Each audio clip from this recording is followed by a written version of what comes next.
I'm Becky Braunstein. Welcome back to Microcosmic Storytime with Becky. Tiny little weird fascinating stories from history that you never hear about because no one else cares. Today we're going to talk about 5 weird people that have one thing in common: the 1893 Chicago World's Fair. The Chicago World's Fair in 1893 was like the biggest event in the history of the world. Bigger than the Olympics, bigger than Eurovision, bigger than Coachella, bigger than Star Wars, crazy. So here's how the fair got started. So some New York billionaires and some Chicago billionaires were facing off in a bidding war to see who was gonna get to host the fair. And it was really looking like New York was gonna win it out because they had some really rich guys, but Chicago had some really rich guys too. And one of those rich guys in Chicago was a guy named Lyman Gage, who, in an absolute desperate attempt to win the bid for Chicago because he was not going to let that fair pass him by, he raised several $1 million in a 24-hour time period, and they tipped the scales, and Chicago got it. Fun fact about Lyman Gage, he later became the United States Secretary of the Treasury because clearly he can hustle money, until he correctly predicted his brother's death through what he called a psychic flash. While he was at a dinner party, he had a vision of his brother in a faraway country holding a gun that exploded, and then guess what? Within hours of him saying that at the dinner table, he received word that his brother actually did die exactly the way that he saw in the vision. Holy shit. And then at the age of 70, he moved into like a hippie cult commune in California and spent the rest of his life planting avocados and doing yoga. So the fair is going strong. It's a whole thing. Everybody and their brother is there. Helen Keller is there with Alexander Graham Bell. They're walking around having a great time. Harry Houdini was there juggling knives on the midway. Francis Davis Millet was there with the first prototype of aerosol spray, which he invented. There had never been a spray before, and people were like, oh my god, the liquid was in the container and now it's in a big cloud. Holy shit. It was the craziest thing they'd ever seen. He actually died on the Titanic, so you can't spray your way out of everything. The first ever brownies were baked for the World's Fair. The first ever Pledge of Allegiance was said at the fair by a bunch of kids in creepy military outfits. Quaker Oats was there fighting with cream of wheat, and the first guy in a handlebar mustache to buy a Pabst Blue Ribbon beer bought it at the 1893 World's Fair. Also at the fair, Clark Stanley, the original snake oil salesman. So snake oil first showed up in the 1800s when the Chinese immigrants were building the railroad. They used an oil made from snakes to treat soreness and pain. It was like they're icy hot, but like it was made from a specific snake and it was based on like actual Chinese medicine. But then the white people got a look at it and thought, hey, we can just wring out any snake and sell it. Enter Clark Stanley. He came up in the late 1800s when quack medicine was just really getting ramped up. But he was like the first guy to like really build a lifestyle brand around it, you know what I mean? Like he was the Gwyneth Paltrow of the 1890s. His whole shtick was like he pretended to be a cowboy. He claimed to have been born in Abilene, Texas in 1854. But here's the thing, Abilene, Texas didn't exist until 1881. And also he spent basically his whole life in New England, and he wrote this whole book about life in the Wild West. Like most of the book was just describing the different parts of a cowboy outfit, like shirt and like the bandana and what fringe you wanted on your pants and which spurs jingle, jangle, jingle and which ones don't. Like it was just how to look like a cowboy. And then there was like a few sections on cattle branding, a couple of poems, and then the rest of the book was just 20 pages of ads for his snake oil. So he used to hawk his snake oil in public. Because like to sell merch, you gotta go on tour. So he would put on these shows where he would show up and like everything was snakeskin jacket and snakeskin pants, and he had a bright colorful snakeskin hat, and he had snakeskin shoes and a snakeskin tie, and like his mustache was a snake. So like he would go to like public events and he would go up on stage with this big bag and then just pull out of the bag one by one, snake after snake, and he would just cut them open and cook them in front of a live audience who could not get enough. This was like Game of Thrones of the 1800s. Everybody was tuning in. This was like get the whole family and gather around and watch this fake cowboy dressed up like a mattress salesman on the 4th of July boil snakes alive, and his wife went with him, and like she would wear like a head-to-toe snake outfit. They looked like Britney and Justin at the VMAs. Like you couldn't miss these people. So he did this at the Chicago World's Fair in 1893. Also at the fair, the original Ferris wheel was designed and built for the 1893 World's Fair to be like the big attraction because the fair organizers wanted to build something that would like outdo France with their Eiffel Tower, which they built for the Paris World's Fair a few years earlier. We gotta one up the French. So the fair organizers issued a challenge to like all all the American engineers, somebody come up with something better than the French. We gotta stick it to France. This young scrappy engineer named George Washington Gale Ferris Jr. thinks he's got a crazy idea, and he's at this engineering banquet, which sounds like a wild time, and he's sitting at a table and he goes, holy shit, you guys, I've got an amazing idea. What if we built like a giant wheel that people could get in and ride around on? And he starts sketching it out on a cocktail napkin at the table, and he shows everybody, and everyone was like, you're insane, what a murder machine.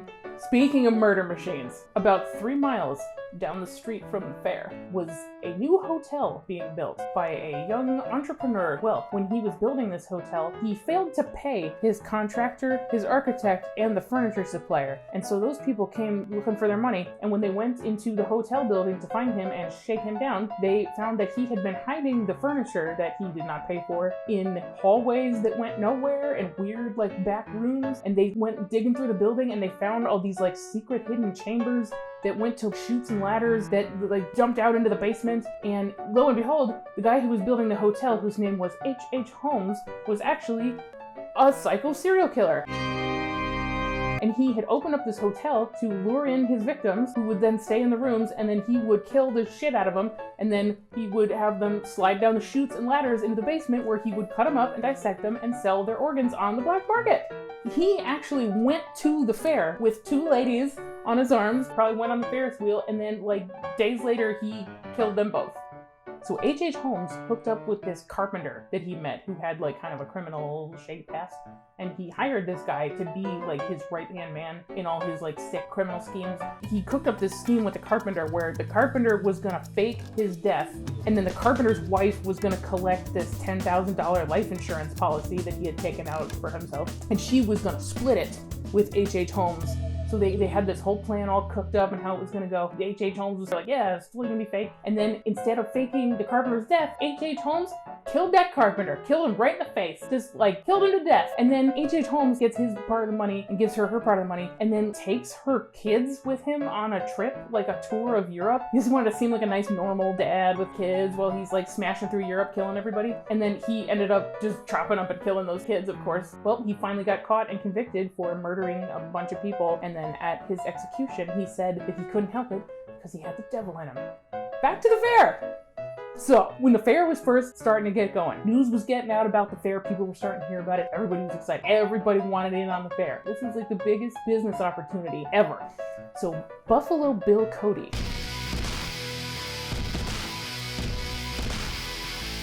he was a real cowboy, and he sort of like retired from cowboy life and started doing a Wild West show that was very, very popular. Like they were riding around on horses and like shooting stuff, and people were like doing ropes, and just like it was selling out. You could not get a ticket. And then he hears about the World's Fair and he sees dollar signs. So he sends his business manager to Chicago to go and talk to the fair people and be like, congratulations, Buffalo Bill Cody would like to have his show at your fair. He does like a Steve Jobs presentation. He's got a PowerPoint.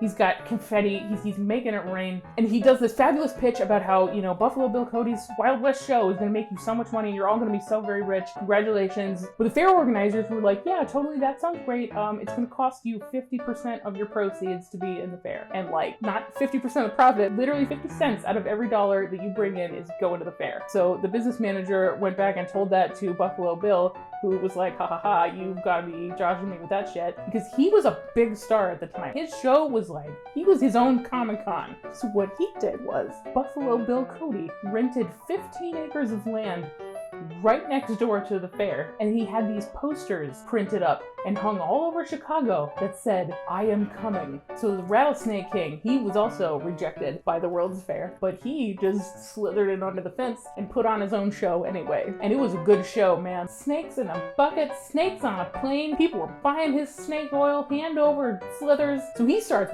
blowing up. So he bought a couple factories back east and just starts cranking out this snake oil. Where are these snakes even coming from? You need more snakes than there are in the world to make this much snake oil, but he's pumping it out. He made this snake oil liniment that you're supposed to rub all over you. It was supposed to cure everything from pain, weakness, headache, trigeminal neuralgia, chest pains, partial paralysis, frostbite, toothache, bruises, sore throat, to get this, snake bites. And people could not get enough. They were slathering themselves with snake oil. Well, unfortunately, the law caught up to the rattlesnake king. In 1906, the FDA was created because people were like, holy shit, maybe we shouldn't just let anybody put God knows what in a bottle and tell you that you're gonna pee gold coins. And they finally got old Clark Stanley. They seized his snake oil shipment in 1916 and they tested it, and guess what? His snake oil had turpentine, camphor, chili pepper, and what the US government officially called in the report probably beef fat,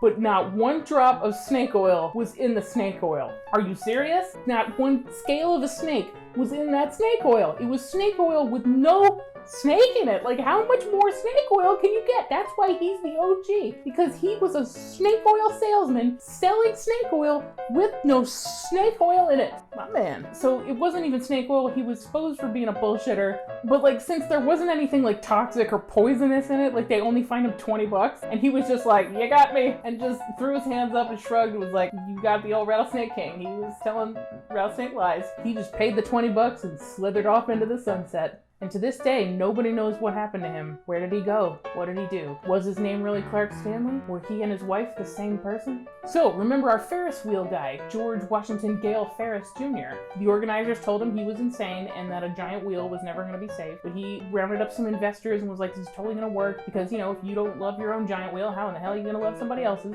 And so the fair was in debt at this point. They were sweating. Like, how are we going to pay for this? We're in trouble. So George Ferris is like, my Ferris wheel, big attraction. Who wouldn't want to spin around on a giant wheel? It's going to make a ton of money. Everyone's going to want to ride it. And they were like, maybe this giant death wheel will make us some money. And guess what? It did, man. People were lined up to Massachusetts waiting to get on this thing. Everybody wanted to ride on the Ferris wheel. It brought in a ton of money. George Ferris's Ferris wheel brought in $750,000 of profit, which back then was an astronomical amount of money, and it made up most of the profit for the World's Fair. Well, after the fair closed, the fair organizers refused to break off George Ferris his part of the profits. He spent the next 2 years in litigation, suing the pants off the fair, trying to get his money, and then guess what? In 1896, he died of typhoid fever, the same year that the typhoid fever vaccine came out.